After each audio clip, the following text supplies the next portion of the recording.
തട്ടിപ്പിനിരയായ മറ്റൊരു വ്യക്തി കൂടി ഇപ്പോൾ ടെലിഫോൺ ലൈനിൽ ഷാജി മുഹമ്മദിൽ നിന്നും. ഷാജി, എന്താണ് അനുഭവം? ഞാൻ മുഹമ്മദിലെ ഒരു കോർഡിനേറ്ററാണ്. ഞാൻ സാധാരണപ്പെട്ട ജീവിക്കുന്ന ഒരാളാണ്. എന്നെ ഒരു കോർഡിനേറ്റർ ആക്കി ഇതിനകത്ത് ഞാൻ ചതിക്കപ്പെട്ടതാണ്. ആരാണ് ചതിച്ചത്? ഈ സീഡ് സൊസൈറ്റിയുടെ ഷീബ മേഡം അങ്ങനെയുള്ള ആൾക്കാരായിരുന്നു ഇതിന്റെ ആൾക്കാർ. അവർ വീട്ടിൽ നമ്മളെ കോർഡിനേറ്റ് ചെയ്ത് നമ്മുടെ കാര്യങ്ങളെല്ലാം ഇങ്ങനെയെല്ലാം ചെയ്യണമെന്ന് പറഞ്ഞു. നമ്മളങ്ങനെ ബന്ധപ്പെട്ട് നമ്മൾ സാധാരണ ജീവിതം നയിക്കുന്ന ഒരാളായിരുന്നു. നാട്ടുംപുറത്ത് സാമാന്യ നിലയിൽ പൊതുപ്രവർത്തന രംഗത്തും അതുപോലെ തന്നെ ചാരിറ്റി പ്രവർത്തനങ്ങൾക്കൊക്കെ ഒരു ക്ലബ്ബ് മുഖേനയൊക്കെ ഞാൻ സജീവമായി പ്രവർത്തിച്ചിരുന്ന ഒരാളാണ്. അങ്ങനെയുള്ളവരെയാണ് ഇവർ ബന്ധപ്പെടുന്നത്. ഷാജിയെ അങ്ങനെ ബന്ധപ്പെട്ട ശേഷം എന്താണ് ആവശ്യപ്പെട്ടത്? എങ്ങനെ പ്രവർത്തിക്കണമെന്നാണ്? അല്ല, ഞാൻ ഈ മെമ്പർഷിപ്പ് ചേർക്കണമെന്ന് പറഞ്ഞു. മെമ്പർഷിപ്പ് ചേർത്തു. അവർക്ക് മാത്രമേ സാധനങ്ങൾ കിട്ടുകയുള്ളൂ എന്ന് പറഞ്ഞു. അങ്ങനെ ഞാൻ സാധനങ്ങൾ കൊടുത്തു. ഇപ്പോൾ എത്ര പേരെ ചേർത്തു? ഞാൻ 500 സംതിങ് മെമ്പർമാരുണ്ട് മേഡം. എനിക്ക് ഞാൻ അതിനകത്ത് 133 പേര് വണ്ടിക്ക് പൈസ അടച്ചിട്ടുണ്ട്. എത്ര പേർക്ക് വണ്ടി കൊടുത്തു? ഒരാൾക്ക് വണ്ടി കൊടുത്തു. ആദ്യത്തെ പ്രാവശ്യം അടച്ചത് ഒരാൾക്ക് 134 പേരിൽ ഒരാൾക്ക് വണ്ടി കൊടുത്തു. ആദ്യത്തെ പ്രാവശ്യം അടച്ചത്. ബാക്കി 133 പേരോളം കൊടുക്കാൻ കിടക്കുകയാണ്. എപ്പോഴാണ് വണ്ടി കൊടുത്തത്? അതൊരു 8 മാസത്തിന് മേളിലായി മേഡം. ഒരു വർഷത്തിന് പറ്റേ ആ വണ്ടി കൊടുത്തിട്ട്. ഈ പൈസ അടച്ച് എത്ര സമയത്തിനകം വണ്ടി തരുമെന്നാണ് പറയുന്നത്, ഉറപ്പ് നൽകുന്നത്? മേഡം 100 വർക്കിംഗ് ഡേ ആണ് അവർ പറഞ്ഞിരുന്നത്. ആദ്യമേ 100 വർക്കിംഗ് ഡേ ആയിരുന്നു പറഞ്ഞിരുന്നത്. ആ 100 വർക്കിംഗ് ഡേയില് നമുക്ക് തന്നില്ല. അന്നേരം പറഞ്ഞു നോട്ടറി അസിസ്റ്റ് ചെയ്യണം, അതുകൊണ്ട് നിങ്ങൾ അതിനൊരു ഡേറ്റ് വെക്കണമെന്ന് പറഞ്ഞു. പാവപ്പെട്ട ഞങ്ങളുടെ സീഡ് സൊസൈറ്റി ആൾക്കാർ പൈസ ഇല്ലാഞ്ഞിട്ട് പലിശക്ക് കടം മേടിച്ചാണ് ഇവരുടെ പൈസ കിട്ടിക്കോട്ടെ എന്ന് വെച്ച് നോട്ടറി അസിസ്റ്റ് ചെയ്തത്. അങ്ങനെ ഇപ്പൊ സ്കൂളിൽ പോകുന്നില്ല, കൊച്ചു സ്കൂളിൽ പോകില്ല. ഞങ്ങൾക്ക് പുറത്തിറങ്ങാൻ രക്ഷയില്ല. ആത്മഹത്യ അല്ലാതെ ഒരു വഴിയില്ല മേഡം. ഷാജി, മനസ്സിലാക്കാനാകുന്നു ഈ തട്ടിപ്പിനിരയായവരിൽ ഒരുപാട് കോർഡിനേറ്റർമാരുണ്ട്. അപ്പോൾ അത് മനസ്സിലാക്കാനാകുന്നുണ്ട്. പോലീസിൽ പരാതി നൽകുമ്പോൾ പോലീസ് എന്താണ് പറയുന്നത്? പോലീസ് ഇന്ന് വരെ, സത്യം പറഞ്ഞ പോലീസുകാർ നമ്മളോട് ഇന്ന് വരെ ഒരു കാര്യവും വിളിച്ചു ചോദിച്ചിട്ടില്ല.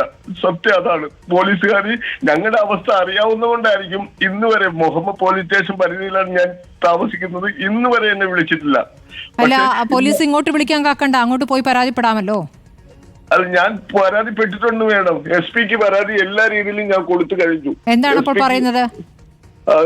സാറ് പറഞ്ഞത് കുഴപ്പമില്ല, നിങ്ങളുടെ കയ്യിലോട്ട് പൈസ മേടിച്ചിട്ടില്ലല്ലോ, അവരല്ലേ പൈസ മേടിച്ചതെന്നാ പറഞ്ഞത്. പക്ഷെ അതല്ല മേഡം, നമുക്ക് പുറത്തിറങ്ങണ്ടേ? മനസ്സിലായി. ഷാജിയെ വിശ്വസിച്ച് ഇതിൽ ചേർന്ന ആളുകൾ ബുദ്ധിമുട്ടിക്കുമെന്ന്. പക്ഷേ ഈ തട്ടിപ്പിന്റെ സ്വഭാവം ഇപ്പോൾ കേരളത്തിൽ എല്ലാവരും ഈ വാർത്തകൾ കണ്ടുകൊണ്ടിരിക്കുകയാണല്ലോ ഷാജി. നമ്മളിപ്പോൾ ഇന്ന് രാവിലെ മുതൽ വൈകുന്നേരം വരെ ഈ തട്ടിപ്പ് മാത്രമാണ് വാർത്തയായി നൽകിക്കൊണ്ടിരിക്കുന്ന ഒരു മെഗാ ലൈവത്തോണാണ്.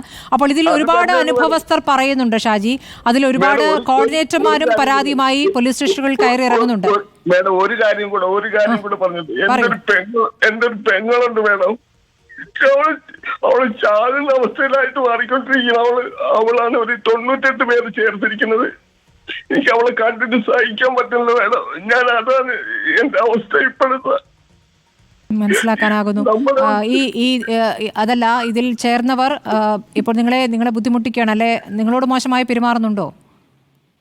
ചിലരും പെരുമാറുന്നുണ്ട്, ചിലര് സമാധാനപ്പെടുത്തുന്നുണ്ട്. അതിനെക്കാട്ടി സങ്കടം മേഡം, ഇവരുടെയൊക്കെ ഈ വിശ്വാസം കേട്ട് എന്റെ വൈഫിനെ തണ്ണീർമുഖത്തെ കോർഡിനേറ്റർ ആക്കി അവര് പറഞ്ഞിട്ട്. ഇതൊന്നും നമ്മൾ അറിയുന്നില്ല. അവിടെ ഒരു 19 പേരെ ചേർത്ത് നമുക്ക് ഒരു ബെനിഫിറ്റ് പ്രതീക്ഷിച്ചല്ല. ഞങ്ങൾ പാവപ്പെട്ടവരാണ്. ഞങ്ങൾ ആത്മഹത്യയുടെ വക്കി നിൽക്കിയത് വേണം. ഷാജിയെ വിശ്വസിച്ച് പദ്ധതിയിൽ ചേർന്നവർ മനസ്സിലാക്കുക, ഷാജി നിരപരാധിയാണ്. ഈ തരത്തിൽ ഒരുപാട് കോർഡിനേറ്റർമാർ ഈ തരത്തിൽ പെട്ടിട്ടുണ്ട്. അത് ആ തട്ടിപ്പിന്റെ സ്വഭാവം തന്നെ അങ്ങനെയാണ്.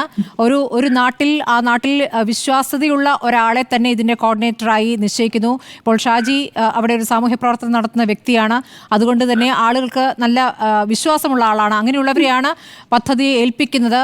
അങ്ങനെ ഷാജിയെ വിശ്വസിച്ച് ഒരുപാട് പേർ അതിൽ ചേർന്നിട്ടുണ്ട്. ഷാജി, ഷാജിയും നിങ്ങളെപ്പോലെ തന്നെ പറ്റിക്കപ്പെട്ട ഒരാളാണ് എന്ന് മനസ്സിലാക്കുക. ഇത് പോലീസിൽ പരാതി നൽകി നിയമപരമായി തന്നെ മുന്നോട്ട് പോകേണ്ടതാണ്. സംസ്ഥാന സർക്കാർ ഇതിനെ ഗുരുതരമായി തന്നെ കാണുന്നുണ്ട്. ഷാജി, ഇപ്പോൾ ക്രൈംബ്രാഞ്ച് പ്രത്യേക അന്വേഷണ സംഘം രൂപീകരിച്ചിരിക്കുന്നു. സംസ്ഥാനത്താകെ 34,000 തട്ടിപ്പുകൾ നടന്നു എന്നാണ് മനസ്സിലാക്കാനാകുന്നത്.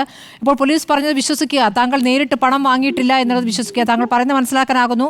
ധാർമ്മികതയുടെ പേരിലാണ് താങ്കൾ ഇപ്പോൾ ബുദ്ധിമുട്ടുന്നത്, താങ്കൾ വിഷമിക്കുന്നത്.